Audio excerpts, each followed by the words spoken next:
రోమీలకు వ్రాసిన లేఖ పునీత పౌలు గారు 12వ అధ్యాయము 2వ వచనము. మీరు ఈ లోక ప్రమాణములను అనుసరింపకుడు, దేవుని మీలో మానసికమైన మార్పు ద్వారా నూతనత్వమును కలుగజేయనిండు. అప్పుడే మీరు దేవుని సంకల్పమును అనగా ఉత్తమమైనది, ఆయనకు సమ్మతమైనది మరియు సంపూర్ణమైన మగు దానిని తెలుసుకొనగలరు. పునీత పౌలు గారు ఏమంటున్నారంటే, ఈరోజు మనందరితో కూడాను మనమందరము కూడా ఈ లోకపు ప్రమాణములను అనుసరింపకూడదు. ఎప్పుడైతే మనం ఈ లోకం యొక్క ప్రమాణములను అనుసరిస్తూ ఉంటామో అప్పుడు మనం దేవునికి దూరం అవుతూ ఉంటాం. దేవుని చిత్తాన్ని మనం తెలుసుకోలేకపోతూ ఉంటాం. దేవుడు మనకు ప్రసాదించు ఆ జ్ఞానాన్ని మనం పొందుకోలేకపోతూ ఉంటాం. ఎప్పుడు అనగా ఈ లోకపు ప్రమాణములను అనుసరించినప్పుడు, ఈ లోకము పైననే మన ఆలోచన అంతా కూడా లగ్నం చేసినప్పుడు, ఈ లోకపు ప్రమాణాలపైన మనం పూర్తిగా మన జీవితాన్ని ఆధారం చేసుకుని జీవించినప్పుడు దేవుడు చాలా దూరంగా ఉంటాడు.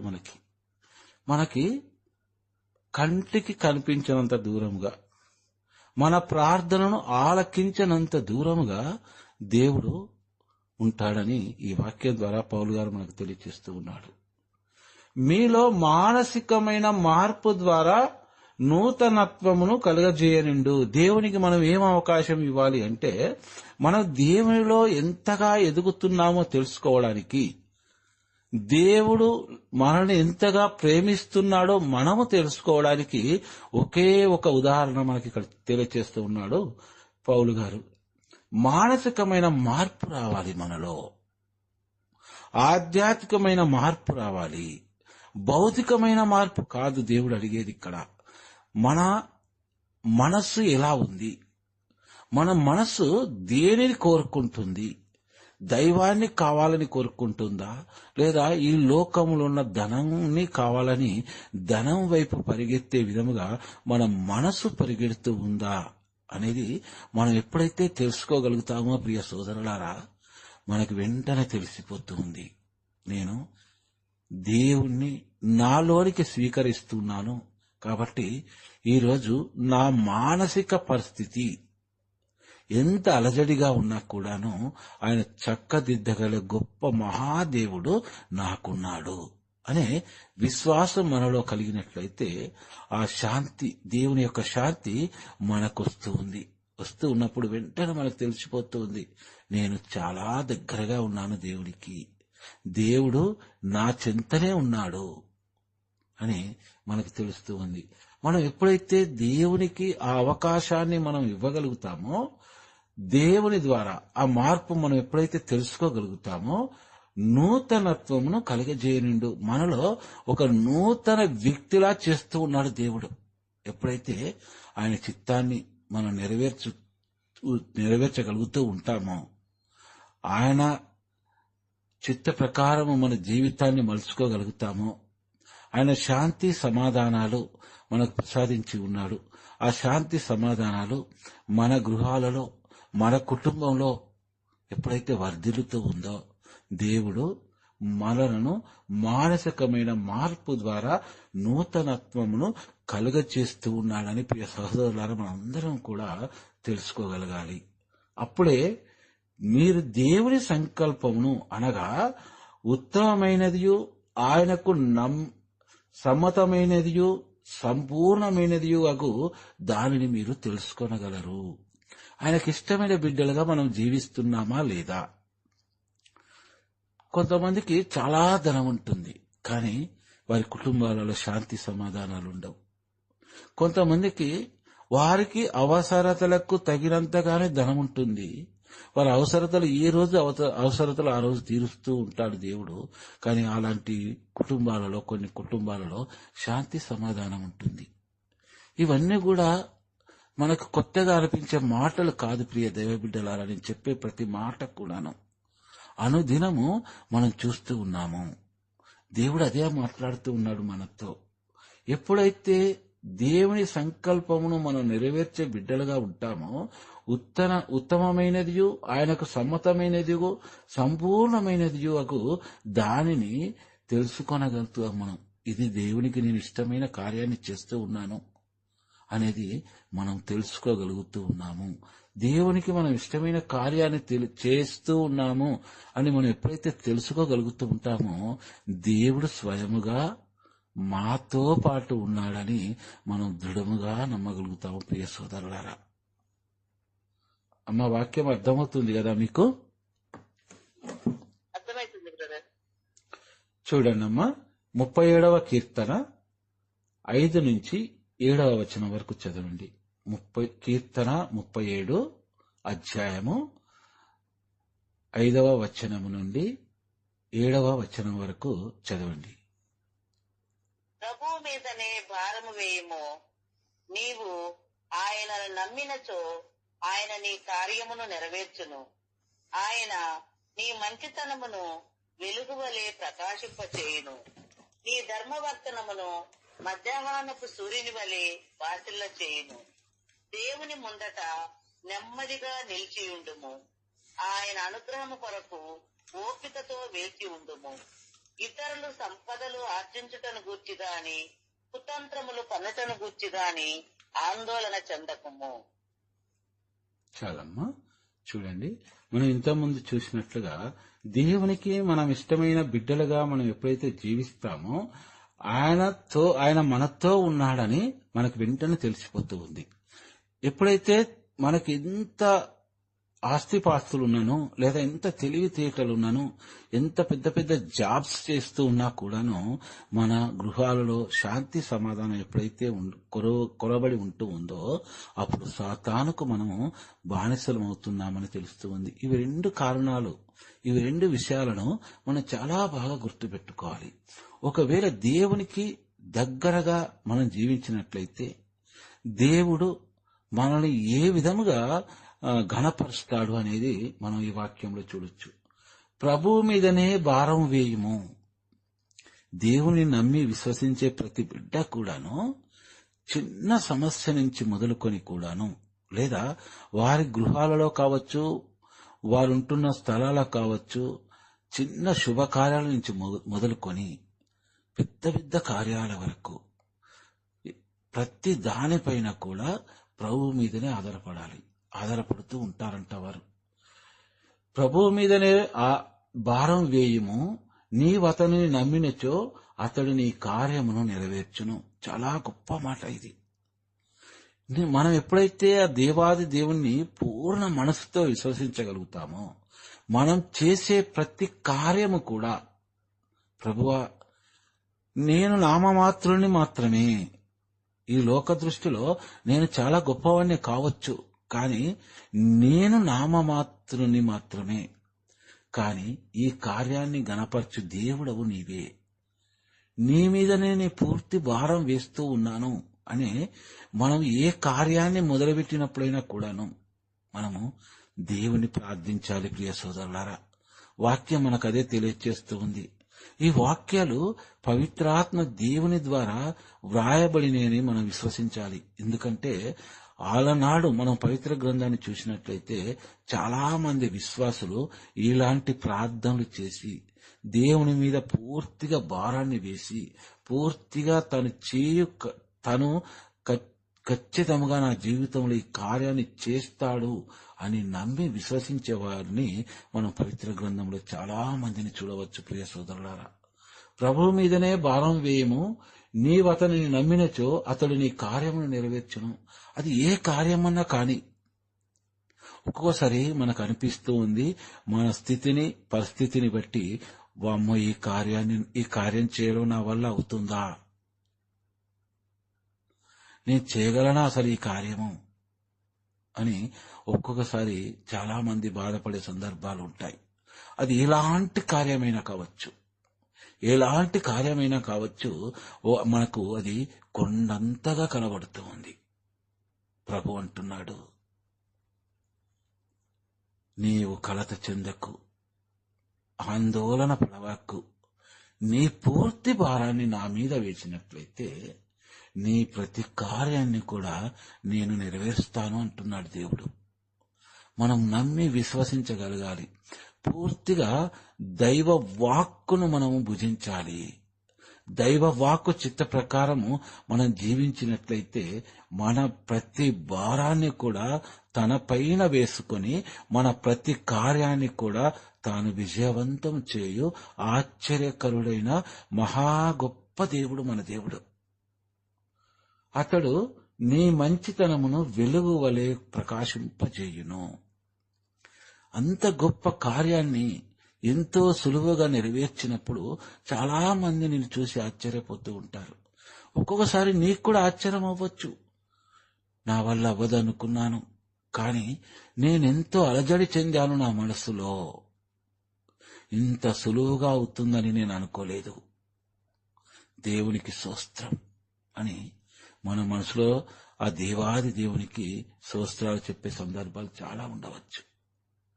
ఆ కార్యాన్ని నీవు నెరవేర్చిన కార్యాన్ని చూచిన నీ బంధుమిత్రులు కావచ్చు, నీ స్నేహితులు కావచ్చు, ఎవరైనా కావచ్చు, వారికి నువ్వెలా కనబడతావంటే నీ మంచితనమును వెలుగు వలె ప్రకాశింపజేయును. ఎవరు చేస్తూ ఉన్నారు?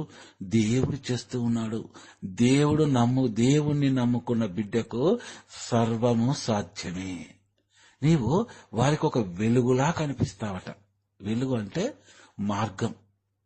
నీవేలైతే చేస్తూ ఉన్నావో దేవునిపై పూర్తి భారాన్ని వేసి ప్రతి కార్యాన్ని కూడా నిన్ను చూసి వారు దేవునిపై భారం వేసి వారి కార్యాలను సఫలము చేసుకుంటకు నీవు వారికి వెలుగులా కనిపిస్తావని దేవుడి వాక్యం ద్వారా మనకు తెలియజేస్తున్నాడు. ప్రియ సోదరులారా, నీ ధర్మవర్తనము మధ్యాహ్నపు సూర్యుని వల్లే బాసిల్ల చేయును.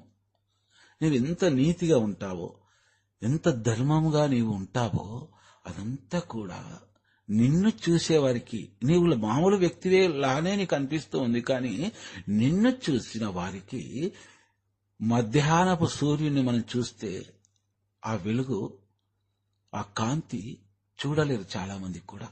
మధ్యాహ్నం నీవు ఎదుటి వారికి అలా కనిపిస్తావు. నీలో ఉన్న నీతి, న్యాయము, భక్తి, విశ్వాసము, భయభక్తులు, దేవుని ఎడల గల అవన్నీ కూడా ఒక సూర్యుని వల్లే తేజరింపజేస్తాయని ఈ వాక్యం ద్వారా మనం తెలుసుకోవచ్చు. ప్రియ సోదరులారా, దేవుని ముందట నెమ్మదిగా నిలిచి ఉండుము.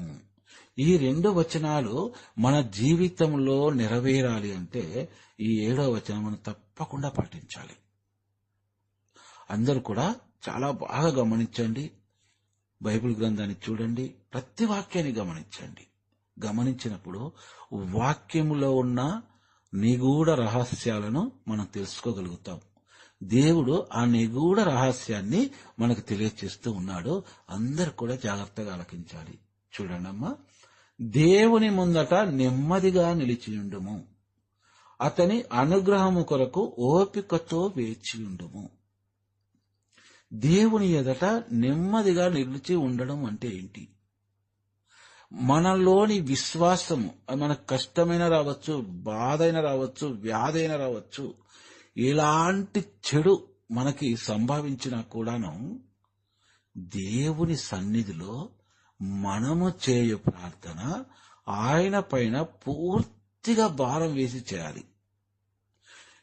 నా ప్రతి కార్యాన్ని నీవు నెరవేర్చే మహా గొప్ప దేవుడవు, నీవు నా తండ్రివి, నా తండ్రి తప్ప ఈ సమస్య నుండి నన్నెవ్వరు కూడా విడుదల చేయలేరు అనే గొప్ప విశ్వాసముతో దేవుని ముందట విశ్వాసముతో నిలిచి ఉండుము. దేవుని ఎదుట ప్రార్థించు. అతని అనుగ్రహము కొరకు ఓపికతో వేచి ఉండుము.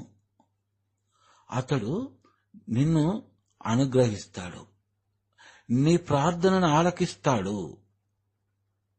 నీ ప్రతి ప్రార్థనకు జవాబు తెలియచేస్తాడు, నీ ప్రతి కార్యాన్ని కూడా నిన్ను ఆశ్చర్యచకితుని చేసే విధముగా తాను నెరవేరుస్తాడు అనే గొప్ప విశ్వాసముతో ఆ దేవాది దేవుని యొక్క అనుగ్రహాన్ని పొందుటకు నిన్ను సైతాను శోధనలు ఎన్ని శోధించినప్పటికీ కూడాను ఓపికతో విశ్వాసముతో వేచియుండుము. అమ్మ, అర్థమవుతుందా దేవుని మాటలు?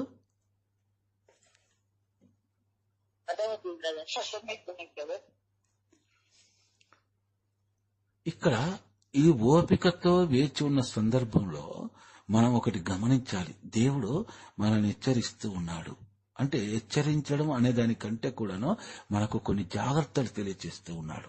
అదేంటి అనగా, ఇతరులు సంపదలు ఆర్జించుటను గూర్చి గాని కుతంత్రములను పన్నుటను గూర్చి గాని ఆందోళన చెందకము. నీ కళ్ళ ముందరనే అన్యాయం చేసేవారు, అబద్ధాలు చెప్పేవారు, మోసాలు చేసేవారు రోజు రోజుకి దినదినాభివృద్ధి చెందడము నీ కళ్ళారా నీవు చూస్తూ ఉంటావు. అలాంటివి మనం ఎప్పుడైతే చూస్తూ ఉంటామో మనం విశ్వాసాన్ని కోల్పోతూ ఉంటాము. దేవుని ఎడల మన విశ్వాసం సన్నగిల్లిపోతూ ఉంది. మన విశ్వాసానికి సన్నగిల్లిపోవడానికి, మన విశ్వాసాన్ని కోల్పోవడానికి 2 కారణాలు ప్రియ సోదరులారా. మొదటిది వారు దినదినాభివృద్ధి చెందడం. ఎన్ని మోసాలు చేసినా కూడాను, దేవుడంటే భయభక్తులు లేకపోయినా కూడాను, నామమాత్రంగా దేవుడని మొక్కినా కూడాను, వారు చేసేది ప్రతి పని కూడా, వెళ్ళు ప్రతి మార్గము కూడా చెడు మార్గం అయినప్పటికీ కూడాను వారు సంతోషంగా ఉండడం మనం చూస్తూ ఉంటాం. రెండవదిగా, అది చూసిన మనము మన భక్తి జీవితాన్ని మనం ప్రశ్నించుకుంటూ ఉంటాం. ప్రభువా, వారు ఎప్పుడు కూడా నీ పేరు తలవని వారు, వారు ఎప్పటికీ కూడా నీ ఆలయానికి రాని వారు, నామమాత్ర క్రైస్తవులుగా జీవిస్తున్నవారు, వారు రోజు రోజుకి అభివృద్ధి చెందుతూ ఉన్నారే. ప్రభువా, ఎన్నో సమస్యలతో నేను తల్లడిల్లిపోతూ ఉన్నాను. నీ నామమే నాకు శరణము శరణ్యము అని నిండు మనసుతో నిన్నే విశ్వసించాను. కాని ప్రభువా, రోజు రోజుకి నా బాధలు ఎక్కువ అవుతూనే ఉన్నాయి. కాని తండ్రి, నీవు నాకు సమాధానం ఇవ్వడం లేదు. నీ అనుగ్రహం నాపైన కురిపించడం లేదు అని సందిగ్ధంలో పడుతూ ఉంటారు కొంతమంది. ఇలాంటి వారిని మనం చూసినప్పుడు విశ్వాసుల్లో అలాంటి సందిగ్ధం కలగదంటారామా? అలాంటి వారిని చూసినప్పుడు చెప్పండి.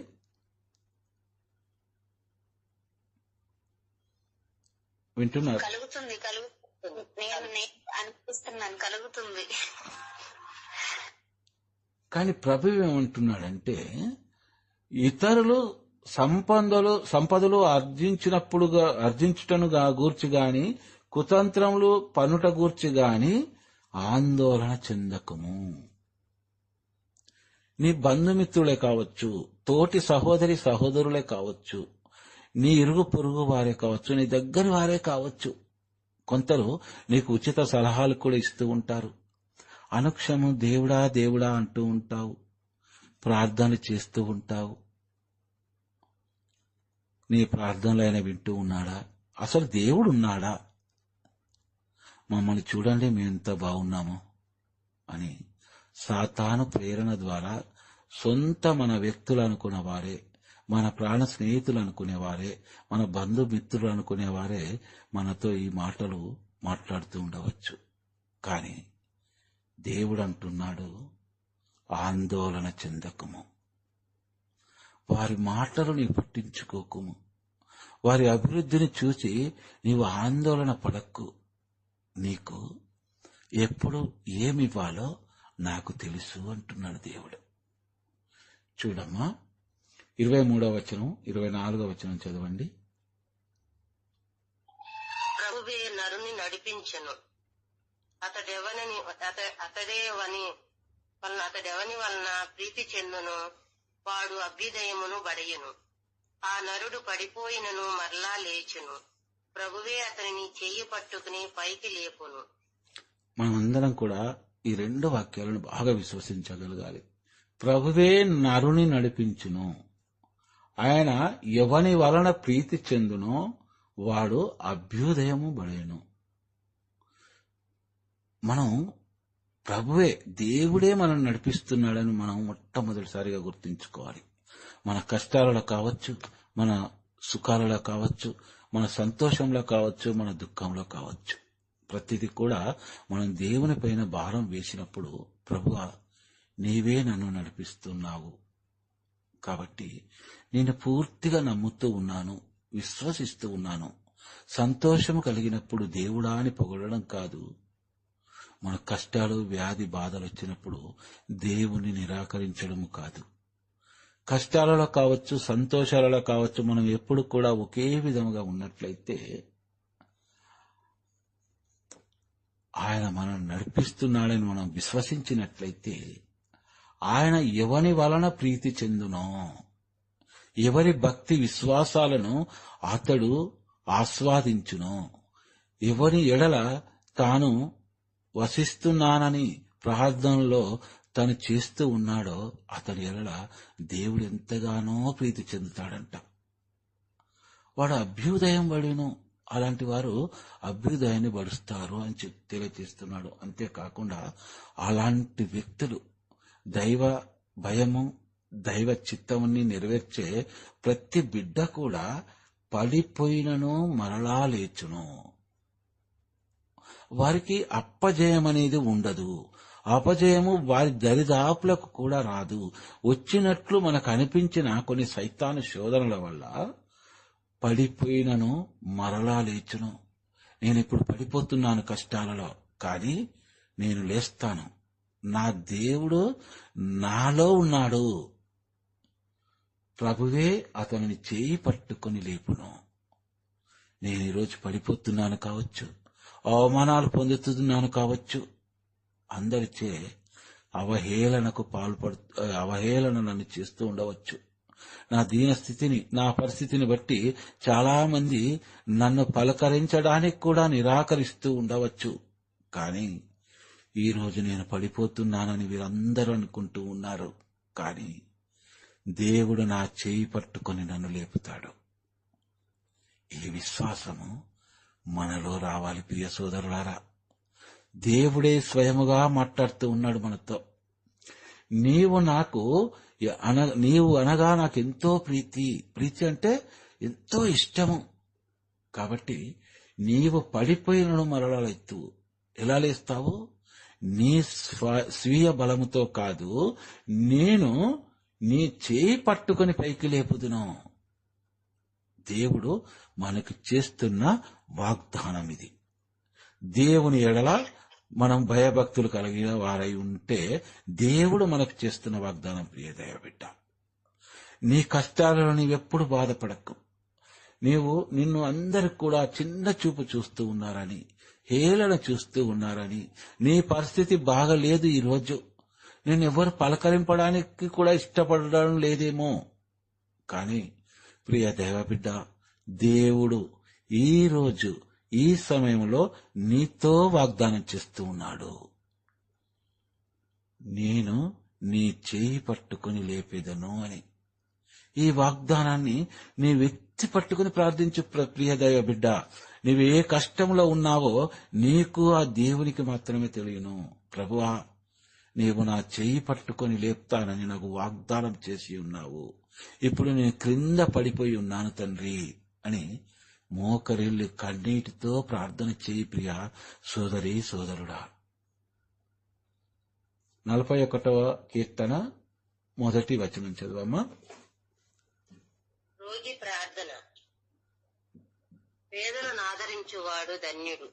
అతనికి ఆపద వాటిల్లినప్పుడు ప్రభువు అతనిని ఆదుకొనును. ప్రభువు అతనిని కాపాడి అతని ప్రాణమును సంరక్షించును. చాలమ్మా, అతడు తన దేశమున. అమ్మా చాలు. చూడమ్మా, ఇది మనం అందరం కూడా గుర్తుంచుకోవాలి. పేదలను ఆదరించువాడు ధన్యుడు. అతనికి ఆపద వాటిల్లినప్పుడు ప్రభువే వారిని ఆదుకొనును. మానవ సహజంగా మనలో చాలా మందికి కూడా మన బంధువర్గంలో కావచ్చు, స్నేహితులలో కావచ్చు, మనతో పాటు మంచిగా బ్రతికిన వాళ్ళు, వారి పరిస్థితులు అనుకూలించక వారొక్కసారిగా వారి పరిస్థితులు తారుమారాయి. వారు పేదవారిగా మారినప్పుడు ఎవ్వరము కూడా వారిని మనం ఆదరించం. మాట్లాడడానికి కూడా అసలు మనం ఇష్టపడం. ఆదరించకపోగా మాట్లాడడానికి కూడా మనం ఇష్టపడకపోగా వారి గురించి మనకు తెలిసిన స్నేహితులకు, బంధుమిత్రులకు ఎంతో మందికి మనం కావాలని పనిగట్టుకొని ఫోన్లు చేస్తూ ఉంటాం. అతని పని అయిపోయింది, ఆమె పని అయిపోయింది అని. ఇలా మనం చాలా మందిని చూస్తూ ఉన్నాము ఈ సమాజంలో. మన సమాజంలో కావచ్చు, మన సంఘాలలో కావచ్చు. సంఘాలలో కూడా ఉన్నారు ప్రియ దైవ బిడ్డలారా. కానీ ఇక్కడ దేవుడు ఏమంటున్నాడంటే పేదవాడు అంటే ఎవరు? మనకు తిరిగి ఇవ్వలేనివాడు. మనం ఏదైనా ఇవ్వగలుగుతామో అది తిరిగి మనకి ఇవ్వలేనివాడు.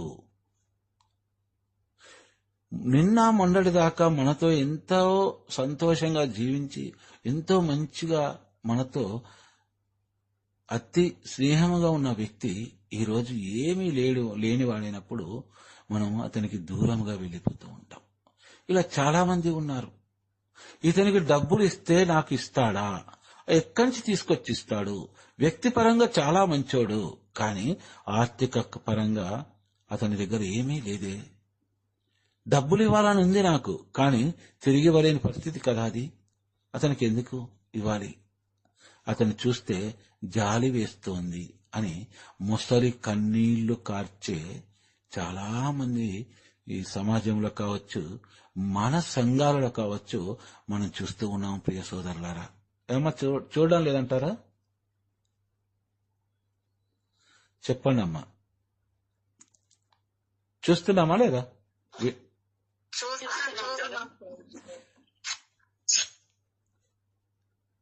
కాబట్టి ప్రియ సోదరులారా, దేవుడు ఏమంటున్నాడంటే నీకు తిరిగి ఇవ్వలేని పరిస్థితిలో ఉన్న వారికి, ఎవరికైనా సరే పేదవారికి నీవు వారిని ఆదరించినట్లయితే నీవు నా దృష్టిలో ధన్యుడవు అంటున్నాడు దేవుడు. అలాంటి వారికి నీవు ఆదుకుంటే ఆపదలో, నీకు ఆపద వాటిల్లినప్పుడు నరుడు కాదు ఆదుకునేది, నేను ఆదుకుంటాను. నీవు ఒక నరుడు ఆదుకుంటే నీకు అలాంటి కష్టాలు వచ్చినప్పుడు నేను నిన్ను ఆదుకుంటాను అంటే, ఇక్కడ ఒక సింపుల్ గా మన ఈ వాక్యాన్ని ఎలా అర్థం చేసుకోవాలంటే, ఒక పేదవాణ్ణి నీవు ఆదుకుంటే అక్కడ నీవు పేదవాణ్ణి కాదు ఆదుకునేది, సాక్షాత్తు నన్నే ఆదుకుంటున్నావు. ఆ పేదవాడిలో ఉన్నది నేనే, కాబట్టి నేను నిన్ను ఆదుకుంటాను అంటున్నాడు దేవుడు. ఆ పేదవాని తరపున దేవుడు నీకు చేస్తున్న వాగ్దానం ప్రియ దైవ బిడ్డ. ఈరోజు మనం ఏ పేదవాణ్ణి చూసినా సరే మనకు చేతనైనంత, మనకు తోచినంత, ₹1 నుంచి మొదలుకొని ఎంతైనా సరే దేవుని ప్రేరణను బట్టి, ఈ డబ్బు నాకు తిరిగి రాదు, నేను దేవుడికి ఇస్తున్నాను, ఒక పేదవాని రూపంలో ఉన్న దేవుడికి ఇస్తున్నానని నీకు తోచినంత దానం చేస్తే నీ ఆపద సమయంలో దేవుడు నిన్ను ఆదుకుంటానని నాకు ప్రమాణం చేస్తున్నాడు ప్రియ సోదరులారా. అమ్మా, ఇవి చాలా ముఖ్యమైన మాటలు. మీకు అర్థమవుతున్నాయో లేదో నాకు తెలియదు. అర్థమవుతున్నాయమ్మా మీకు? ఇచ్చింది వాక్యం అది. నీవు నా దేవుడవు కనుక నీ చిత్తమును పాటించు విధానమును నాకు ఎరిగింపుము. దయగల నీ ఆత్మ నన్ను సరళ మార్గమున నడిపించునుగాక. ప్రభు, నీ నామము చిత్తము నన్ను రక్షింపుము. నీవు న్యాయవంతుడవు గనక బాధల నుండి నన్ను తప్పింపుము. ఇది మనం చేయి ప్రార్థన అన్నమాట. నీవు నా దేవుడవు కనుక. ఈ మాట మనం ఎప్పుడు ధైర్యముగా, విశ్వాసముగా పలకగలుగుతామంటే ఆయనను పూర్తిగా మనం నమ్మి విశ్వసించినప్పుడు. నీ చిత్తమును పాటించు విధానము నాకు ఎరిగింపుము. దేవుని చిత్తాన్ని ఎలా పాటించాలో కూడా దేవుడే మనకు తెలియపరచాలి. మన మనసులో అనిపించినట్లుగా ఏవేవో ఆచారాల పేరుతో మనం పాటించడం కాదు. దేవుడి చిత్తం ఎలా ఉంది, ఆయన చిత్తము మనం ఏ విధముగా ఆయన చిత్తాన్ని పాటించే వారముగా మనం ఉండాలి, ఆయన చిత్తాన్ని మనం పాటిస్తున్నామని దేవుడు మనలను తన బిడ్డలుగా స్వీకరిస్తాడు. అంటే దీనికి ఒకే ఒక కారణం, బైబిల్ గ్రంథమే. ఆయన ఏ విధంగా మనం ఆరాధించాలి, కీర్తించాలి, ప్రార్థించాలనే దానికి. ఈ రోజుల్లో చాలా మంది కొత్త కొత్త పద్ధతులు లేదా కొత్త కొత్త సిద్ధాంతాలు, కొత్త కొత్త విధానాలు పుట్టుకొస్తూ ఉన్నాయి. ప్రార్థనలో కావచ్చు, ఆరాధనలో కావచ్చు, ఎందులో అయినా సరే, వాక్య పరిచర్యలో కావచ్చు. ఇక్కడ ఈ భక్తుడు ఏమని అడుగుతున్నాడంటే, నీవు నా దేవుడవు. నీవు నా దేవుడవు అనే మాటకు అర్థం ఏంటి అంటే, ఈ లోకంలో ఉన్న వాళ్ళందరూ కూడా యేసే నా రక్షకుడు అంటున్నారు, కానీ యెహోవా దేవుడే నా ప్రభువు అంటున్నారు. కానీ కొత్త కొత్త పద్ధతులు సృష్టిస్తూ ఉన్నారు మిమ్మల్ని ఆరాధించుటకు, ప్రార్థించుటకు, స్తుతించుటకు. కానీ ప్రభువా, అవి కావు. నీవు నాకు తెలియచేయు నీ చిత్తాన్ని ఏ విధముగా నేను పాటించాలో. దయగల నీ ఆత్మ నన్ను సరళ మార్గమున నడిపించునుగాక. నీ ఆత్మను నాలో ప్రవేశపెట్టుము, నన్ను సరళ మార్గంలో నడిపింపుము. సరళ మార్గం అంటే ఏంటమ్మా చెప్తారు? ఎవరన్నా చెప్పగలరా? సరళ మార్గం అమ్మా,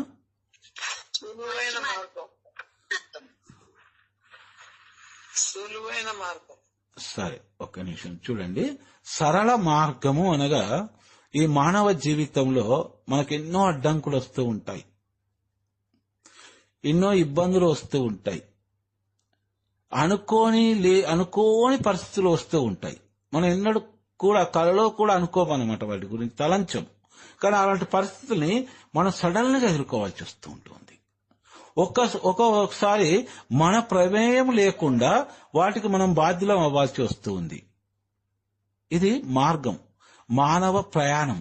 మానవుడు జీవించే రోజులన్నిటిలో కూడా ఇది ఒక ప్రయాణం అన్నమాట. ప్రతిరోజు కూడా మనిషి ప్రయాణం చేస్తూ ఉన్నాడు. ఎక్కడికి ఏదైనా సరే, ఏదైనా తీసుకోవచ్చు. మనిషికి ఎన్నో రకాల సమస్యలు ఉన్నాయి. కాబట్టి ఇక్కడ దేవుని ఏమని మనం ప్రార్థించాలంటే, నీ ఆత్మ నన్ను సరళ మార్గంలో నడిపించునుగాక. ప్రభువా, నీ ఆత్మతో నన్ను నింపి, నేను వెళ్ళు ప్రతి స్థలములందును కూడాను, నేను చేయు ప్రతి కార్యములందును కూడాను నేను సాతాను శోధనకు లోను కాకుండా ఉండినట్లు నీ యొక్క శాంతి సమాధానాన్ని నాకు ప్రసాదించి నీ ఆత్మతో నన్ను నింపి, నా జీవితంలో ప్రతిదీ కూడాను ఏ ఇబ్బంది లేకుండా తండ్రి నీవు నన్ను ఆ మార్గమును నడిపింపు అని ప్రార్థిస్తున్నాడనమాట. ప్రభు, నీ నామము నిమిత్తము నన్ను రక్షింపుము. నన్ను రక్షింపగల నామము నీ నామము మాత్రమే. ఏ నామములో కూడా రక్షణ లేదు, ఏ నామము కూడా రక్షణ లేదు. ఏ దేవుడు కూడా, దేవుళ్ళు చాలా మంది ఉన్నారనుకుంటున్నారు నేటి సమాజంలో ప్రజలు. జీవము గల దేవుడు నీవు మాత్రమే తండ్రి. కాబట్టి నీ నామము నిమిత్తము నన్ను రక్షింపుము. కేవలం నీ నామమే నన్ను రక్షిస్తూ ఉంది. క్రీస్తు అనే నామము నన్ను రక్షిస్తూ ఉంది. నీవు న్యాయవంతుడవు కనుక బాధల నుండి నన్ను తప్పింపుము. ప్రభువా, నేను తెలిసి తెలియక ఏదైనా తప్పిదాలు పొరపాట్లు చేసి ఉంటే వాటన్నిటిని మన్నించు తండ్రి. నీవు న్యాయవంతుడవు. నా తప్పిదములు లెక్కింపక నాకు మారు మనసు పొందు భాగ్యాన్ని, ధన్యతను నాకు ప్రసాదించి నా బాధల నుండి నీవు తప్పింపు ప్రభువా అని మనం ప్రార్థన చేయాలి. ఇది చాలా గొప్ప ప్రార్థన అమ్మా. ఈ రెండు వాక్యాలను మాత్రము మీ బైబిల్ గ్రంథంలో అండర్లైన్ చేసి పెట్టుకోండి. చూడండి, కొన్ని రోజులు ప్రార్థన చేసి నిండు విశ్వాసంతో మనం ప్రార్థన చేయాలి. ప్రతి అక్షరము కూడాను దేవుడు పవిత్ర గ్రంథంలో ఎందుకు రాయించాడంటే మనందరము కూడా దైవ మార్గంలో నడుచుటకు, దైవ మార్గం ఏదో తెలుసుకొనుటకు. అవన్నీ కూడా ఇవేనమ్మా, ఈ మార్గాలే, ఇవన్నీ కూడా దైవ మార్గాలే. ఎవరు ఏమి చెప్పినా కూడా ప్రతిదీ కూడా మీరు ఆలకించండి. చివరకు దేవుని స్వరాన్ని ఆలకించుటకు, దేవుని చిత్తాన్ని తెలుసుకొనుటకు పవిత్ర గ్రంథాన్ని ఒకసారి తెరిచి చదవండి. చూడాలమ్మా, యెషయా గ్రంథము 30వ అధ్యాయము 18వ వచనము. యెషయా గ్రంథము 30వ అధ్యాయము 18వ వచనము. చివరిగా ఈ వాక్యాన్ని చదివి 30వ అధ్యాయము 18. కాని ప్రభువు మీ పట్ల దయచూపుటకు వేచి ఉన్నాడు, మిమ్ము కరుణించుటకు సిద్ధముగానున్నాడు. ప్రభువు న్యాయవంతుడు, అతనిని నమ్మువారు ధన్యులు. యెషయా ప్రవక్త ఏమని తెలియచేస్తూ ఉన్నాడు? దైవ వాక్కుగా, దేవుని వాక్కుగా ఏమని తెలియచేస్తూ ఉన్నాడంటే, ప్రభువు మీ పట్ల దయచూపుటకు వేచి ఉన్నాడు, మేము కరుణించుటకు సిద్ధముగానున్నాడు. ప్రభువు న్యాయవంతుడు, అతనిని నమ్మువారు ధన్యులు. ప్రభు దృష్టి అనునిత్యము కూడా మన వైపే ఉంటూ ఉంది. ఒక్కరు కూడా నశించడానికి లేదు అనేది ప్రభు చిత్తం. కాబట్టి మనము ప్రభు మన పట్ల దయచూపుటకు వేచి ఉన్నాడు అని మనం విశ్వసించాలి. ప్రభు నా వైపే చూస్తూ ఉన్నాడు.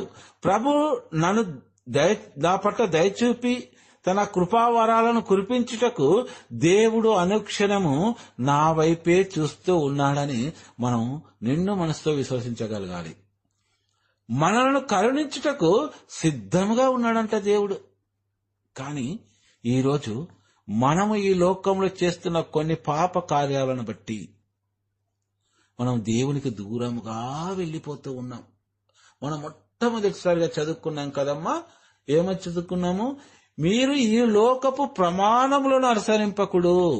దేవుడు అనునిత్యం మనకు గుర్తు చేస్తూ ఉంది అదే. ఈ లోకం యొక్క ప్రమాణములను మనం అనుసరించినప్పుడైతే, ఎప్పుడైతే అనుసరించగలుగుతామో దేవునికి మనం చాలా దూరంగా వెళ్ళిపోతూ ఉంటాం. సాతానుకు చాలా దగ్గరగా వెళ్తాం. ప్రియ సోదరి సోదరులారా, సాతానుకు మనము దగ్గర పడడం అంటే ఈ లోకములో ఉన్న ప్రతి దానికి మనం బానిసలవ్వడం, ప్రతి దానిపైన ఆశలు పెంచుకోవడం, మనం పొందుకోవాలనుకోవడం, ఇవన్నీ కూడా సాతానుకు బానిసలవ్వడం. సాతానుకు మనం ఎప్పుడైతే బానిసలు అమ్ముతామో సాతాను మనలను తన పాదాల క్రింద ఉంచుకుంటూ ఉందంట. బానిస ఎక్కడ ఉంటాడు? పాదాల దగ్గర ఉంటాడు. అదే దేవుని చిత్తాన్ని నెరవేర్చే బిడ్డలుగా మనం ఎప్పుడైతే ఉంటామో దేవుడు ఆయన దయచూపుటకు మన వైపు చూస్తూ ఉన్నాడంట, వేచి చూస్తూ ఉన్నాడట.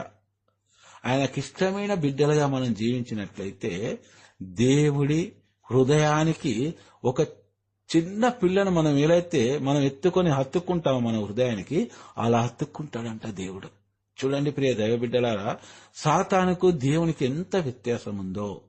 ఎప్పుడైతే ఈ లోక ఆశలకు నువ్వు బానిస అవుతావో సాతాను పాదాక్రాంతులు అవుతావు. ఎప్పుడైతే దేవుని చిత్తాన్ని నెరవేర్చే బిడ్డగా నీవు ఉంటావో దేవుడు తన హృదయానికి నన్ను హత్తుక్కుంటానని ఈ వాక్యం ద్వారా మనకు తెలియజేస్తూ ఉన్నాడు. ప్రభువు న్యాయవంతుడు, అతనిని నమ్మువారు ధన్యులు. ప్రియ సోదరులారా, మనం అందరం కూడా దైవ వాక్కును చదవాలి, నమ్మాలి, విశ్వసించాలి, పాటించాలి. అప్పుడు దేవుడు తన కృపా వరాలను మనపైన కురిపించుటకు, తన కరుణను మనందరికి కూడా దయచేయుటకు ఎల్లవేళలా మన వైపే వేచి చూస్తూ ఉన్నాడని ఈ వాక్యం ద్వారా మనం అందరం కూడా నమ్మి విశ్వసించాలి. ప్రియ దైవ బిడ్డలారా, దేవుడు ఈ వాక్యాన్ని దీవించునుగాక. ఆమేన్.